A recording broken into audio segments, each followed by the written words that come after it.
kedua ya. Materi kedua ini adalah tentang software. Jadi tentang diagramnya sekarang softwarenya kita bahas lebih detail. Apakah ini? Apa sih? Kenapa sih kok kita belajar ini? Ya. Yang pertama, adik-adik nanti bisa mengidentifikasi cara kerja simulasi rangkaian.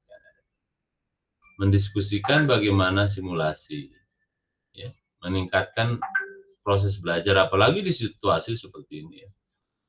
Simulasi rangkaian elektronik seharusnya digunakan bagaimana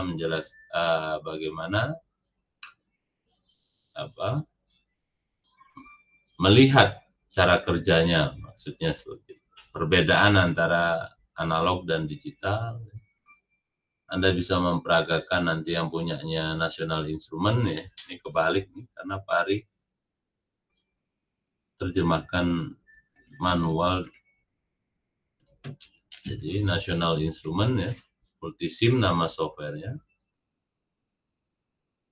Ya, dan yang lainnya. Nah kan fungsi nama perusahaan enggak?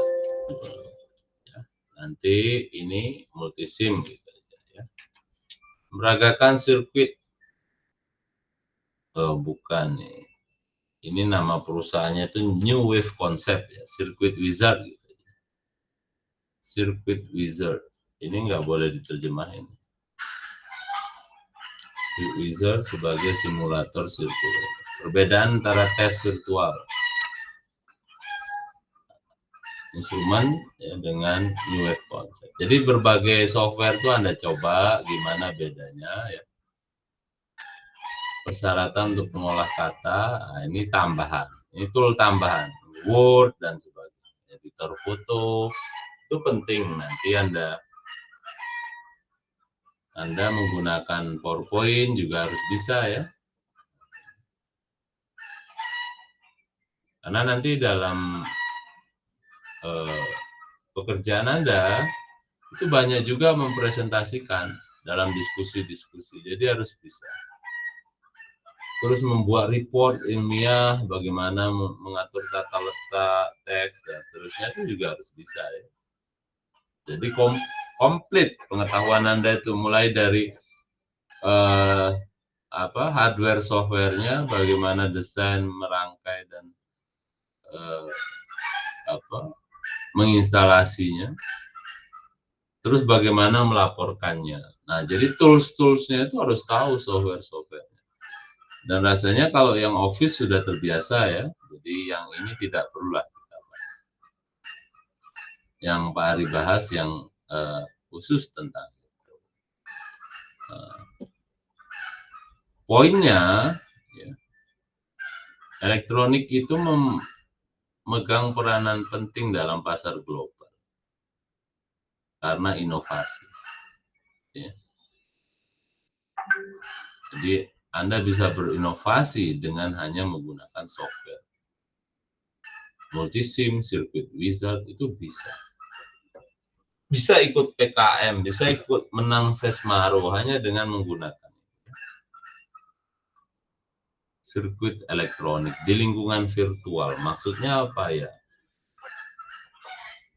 Di dalam komputer itu, laptop Anda. Ya. Perangkat lunaknya apa aja? Ya macam-macam. Ya. Apa sih keunggulannya? Tadi itu sudah disebutkan sebenarnya di awal tadi karena pertanyaannya Mas siapa tadi. Nah, jadi ini sangat membantu Pak Ari dalam mengajar yang namanya software. Luar biasa. Untuk mendesain juga dalam penelitiannya Pak Ari itu bisa ya, mempelajari kinerjanya, membuat sirkuitnya bisa. Ini fungsinya si software tadi. Mampu mensimulasikannya, mengamati perilaku sebelum kita buat PCB. Jadi kita harus yakin dulu ini benar nggak ya rangkaian ini ya. Coba kita, ternyata, keluarannya sudah sesuai. Udah kita buat PCB-nya. Ya.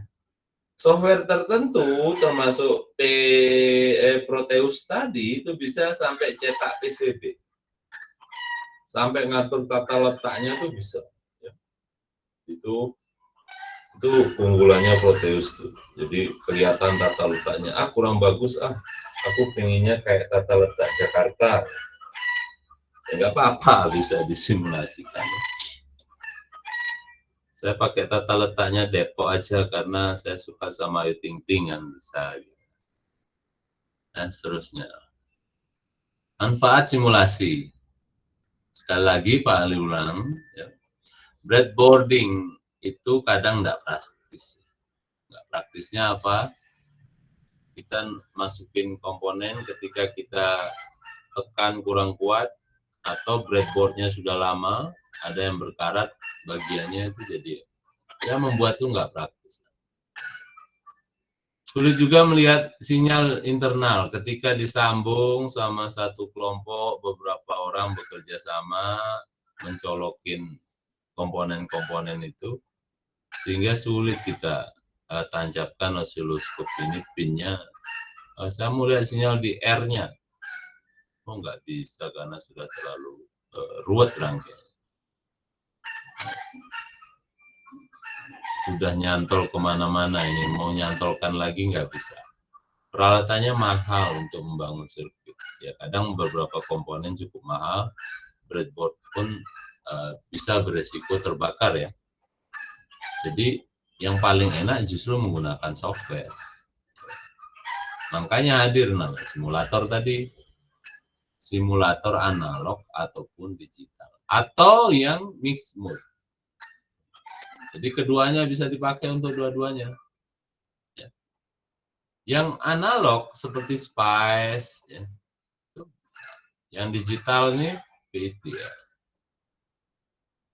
Ini Anda.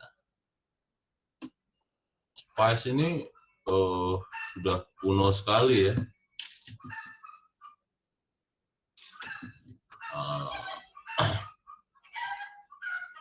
Kalau yang Verilog, coba Anda download, Anda lihat kilo dulu onsik ya.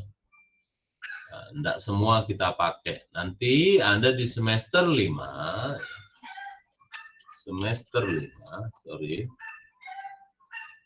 di semester 5 itu Anda bisa pecah sini ke elektro, atau dulu harus kuat ya. Atau Anda ingin ke elektronika, terserah. Nanti mau kemana ini? Nah, jadi di prodi kita bisa milih ada dua konsentrasi. Anda bisa milih salah satu. Ketika Anda ke elektro, Anda nggak berhubungan dengan Verilog. Harus kuat ya kalau istilahnya. Elektronika itu harus lemah. Anda banyak berhubungan dengan SPICE, Proteus itu bisa ya, karena dia mixed mode. Proteus itu mixed mode, bisa analog, bisa digital. Circuit Wizard juga mixed mode. Jadi mode campuran, digital analognya bisa dipakai. Ya keuntungannya ya, dia bisa kombinasi simulasi. Nah, ada juga software yang punya kemampuan auto routing atau PCB seperti Proteus tadi. Biar nggak bingung nyarinya, coba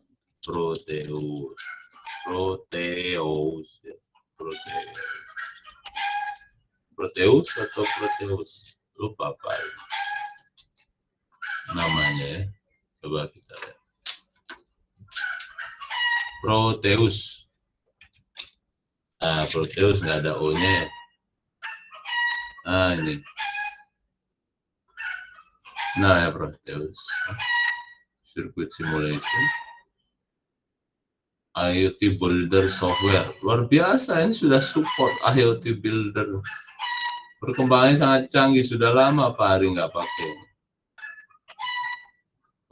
Anda bisa melakukan seperti alat sebenarnya ya. Front panelnya bisa didesain bahkan. Wih, Sudah lama Pak Ari nggak pakai Pro Tools. Demo bisa di-download, silakan. Ya. Tuh, Anda bisa nyoba. Ini namanya breadboard tadi. Nah, ini motherboard sudah jadi. Motherboard itu tidak hanya di komputer. Di sini motherboardnya IoT. Ya, begitu. Nah, ini bisa Anda download ya. Ada tutorialnya. Ya. PCB introduction. Nah, ini cara buat PCB. Modern PCB design engineers face growing challenges in PCB layout, with a trend towards increasing signal speed, lower supply voltages, and smaller circuit boards. Managing the setup requirements in your EDA tool can be a daunting task. The board routing is often complex and time-consuming. The Proteus Design Suite aims to help you at each stage of the PCB layout with a powerful feature set coupled to a simple, well-thought-out user interface. Layer stack-up and draw passes can be set in the project wizard, so Proteus knows the number of signal and plane layers, as well as legal wire ranges for the PCB. Footprints can be picked and placed from our extensive pre-supplied libraries or imported directly from our partners. Design rules can scale as needed with complexity. Create design rule rooms for densely packed regions for the layout. Live connectivity and design rule checking and click to navigate makes it fast and easy to check and fix placement for region violations. Planes can be dragged and dropped onto signal layers to be automatically stitched or shielded by a simple context menu command. Manual routing obeys all the design rules as the track follows the path of the mouse. Curved and linear track modes can be toggled at key press. High-speed routes can be tuned with a simple select and match mechanism. If required, serpentine segments can then be dragged and dropped around the route. Proteus includes a dedicated routing mode for differential pairs. Phase matching takes place automatically, and the phase visualizer shows potential problems. Project notes come with several report types you can generate with a mouse. You can also easily make your own custom reports. Integrated shape-based auto-routing is a huge time saver. The vastly simplifies the routing of non-critical nets.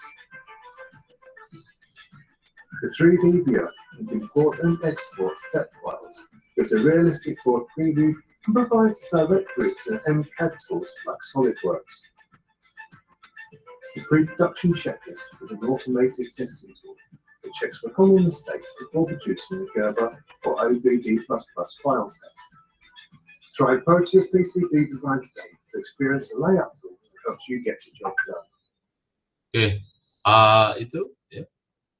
Terus ada juga schematic chapter. Nah, ini yang tadi skema. At Lab Center, we consider schematic capture Nah, ini gambar skema process, driving both our embedded simulation and our professional PCB layout products. Proteus schematic capture comes with a simple user interface and a powerful feature set designed to help engineers create great products. Full hierarchical design allows complex designs to be built in logical blocks with sub-circuits and also enables design reuse. Project clips allow you to save blocks of circuitry and schematic and then reuse them seamlessly in future designs.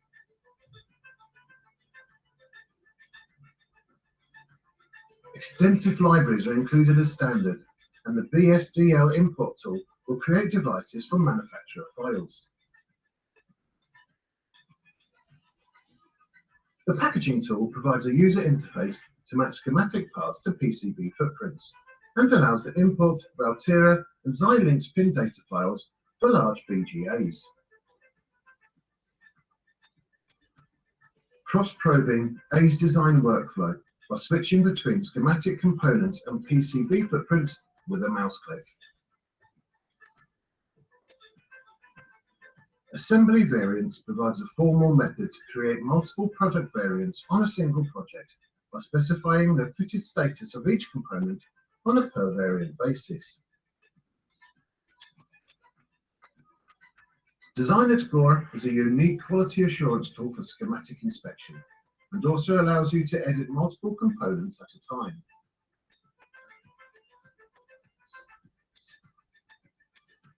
Customize the content and appearance of the Bill of Materials report with powerful inbuilt editing tools and live WYSIWYG display.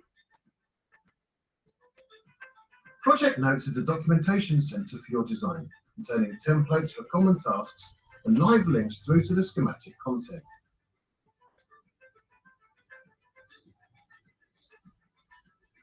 Try the ProTools Design Suite today to experience a capture tool that helps you get the job done. Oke, masih sama Pak Ari nggak? Saya. Masih, Pak. Masih, Pak. Si nonton bioskop tadi. Itu ya gambaran tentang apa software tadi. Kita kembali ke sini. Dia perform auto routing. Auto routing itu mencari rute seperti tadi di PCB tadi ya. Nah, sudah ada tayangannya Pak Ari. Auto place. Jadi placement atau tata letak komponen itu bisa di set auto. Nanti dia nyarikan sendiri ya. Atau kita yang ngeset, silakan. Nah, itu. Ya, ini untuk gambaran selanjutnya multisim tadi ya. Tadi yang kita tayangkan Proteus karena di sini Pak Ari nayangkan di buku itu ada multisim ya. Ini gambaran multisimnya. Skemanya seperti ini ada oscilloscope-nya. Ini untuk yang circuit wizard ya. Bisa nanti kalian cari. Nah, lihat di circuit wizard itu bahkan baterai kelihatan nih baterai. Ini PCB-nya. Jadi Anda bisa menggunakan model gambar skemanya. Aku melihat seperti alat sebenarnya. Nah, bisa. Atau breadboard-nya. Ini PCB-nya kelihatan. Jadi Anda dengan satu software saja sudah bisa melihat skemanya, sudah bisa melihat keluarannya seperti apa, inputnya seperti apa, sudah bisa melihat tampilan nyatanya. Ini senyatanya nanti. Misalnya siapa tadi Ilham mau jualan alat cut clip di Tokopedia ya sudah buat. Nah, jualah berapa kira-kira habisnya berapa bill of materialnya nanti ada keluar. Buat PCB-nya ini Anda print, ini bisa jadi PCB, ini Anda print terus Anda setrika gitu di atas PCB itu nanti bisa menjadi PCB setelah dicetak. Setelah dilarutkan ya. Ini untuk produktivitas Anda sebagai engineer. Ya, termasuk PowerPoint ini ya. Oke, itu tadi tentang software ya. Dan selanjutnya nanti itu juga perlu mempelajari tentang tools dan safety. Ya. Sebenarnya nggak usah baca banyak, pelan-pelan tapi pasti ya. Ini nanti safety, Anda bisa baca ini sebenarnya.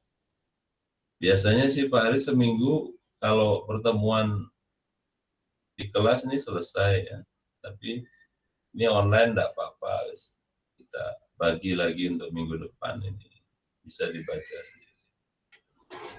Ya. Rasanya itu mungkin ada yang ditanyakan atau mau didiskusikan atau mau diprotes, diperdebatkan ya silakan, tidak apa-apa. Dibuka selalu. Aryansyah ya, Aryansyah silakan Mas Aryansyah. Mau tanya Pak, kan itu kan sekarang ada aplikasi yang buat simulasi gitu. Terus nantinya kan kalau habis dari simulasi itu boleh langsung di PCB-nya atau harus pakai breadboard dulu? Ya bebas aja. nggak ada keharusan pakai breadboard, langsung ke PCB yuk kapok. Cuman kalau sudah di PCB itu kan sudah disolder. Ya. Ketika Anda mau merubah posisinya keliru pas ngantuk-ngantuk gitu ya, ya harus melepas dulu bateriannya atau solderan. Ya. Ada kakinya yang terbalik, harusnya ke sana tapi ke situ ya. Kalau dengan breadboard, kalau terbalik ya tinggal copot aja, pasang lagi. Ya kan? Untuk memastikan di virtual breadboardnya, aduh nggak yakin aku. Ini kan cuman kelihatan kelap-kelip doang. Harus coba hardware-nya. Tetap harus coba hardware. Nah, coba hardware-nya yang minim, apa yang menghemat ya, bukan minim resiko, yang menghemat biaya ya pakai breadboard. Nah, kalau sudah sukses di breadboard tadi, baru buat PCB. Ya, urutannya yang bagus seperti itu karena akan menghemat biaya. Nanti kalau sudah jadi desainnya sudah sesuai nih, simulasinya udah mirip ini alat dengan simulasi ya, cetak PCB-nya umumnya seperti itu, Mas. Kalau sudah terlalu pede ya udah langsung buat PCB-nya aja coba. Ya nggak apa-apa, karena sudah skillful. Kalau sudah terlalu skill itu biasanya ada step yang dilewati. Tetapi meskipun dia melewati step itu, hasilnya belum tentu lebih jelek daripada yang pakai full step. Karena dia sudah skillful ya, sudah full experience. Konsepnya juga sudah luar biasa. Ya. Tapi untuk pemula, ikutilah step itu dengan baik. Ya. Itu akan meningkatkan skillmu, terus akan menghemat biaya juga. Makanya nggak bisa dihemat waktunya. Ya. Setelah simulasi, natal lagi ke breadboard, ya waktu juga, ya kan? Dan seterusnya. Gimana? Sudah lega, Mas Aryansyah? Iya Pak, sudah. Terima kasih Pak. Sama-sama. Ada yang lain?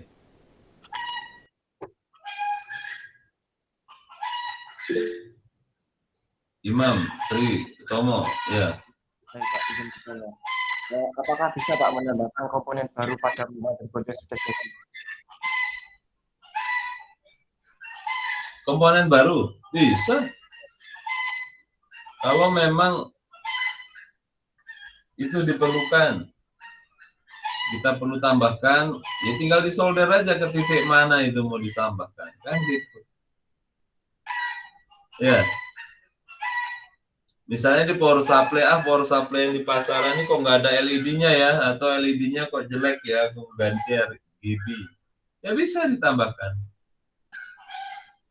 Di titik mana kira-kira harus dipasang itu ya di situ disolder. Ya. Atau di sini nggak ada saklarnya, tak tambahin dah. Nah, satu garis, satu line itu Anda putus, terus Anda buat saklarnya. Bisa. Bisa, Mas. Jawabannya bisa. Sangat bisa. Kenapa enggak?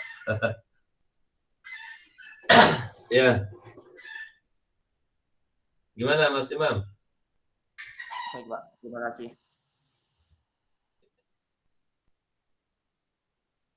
Ada lagi yang lain?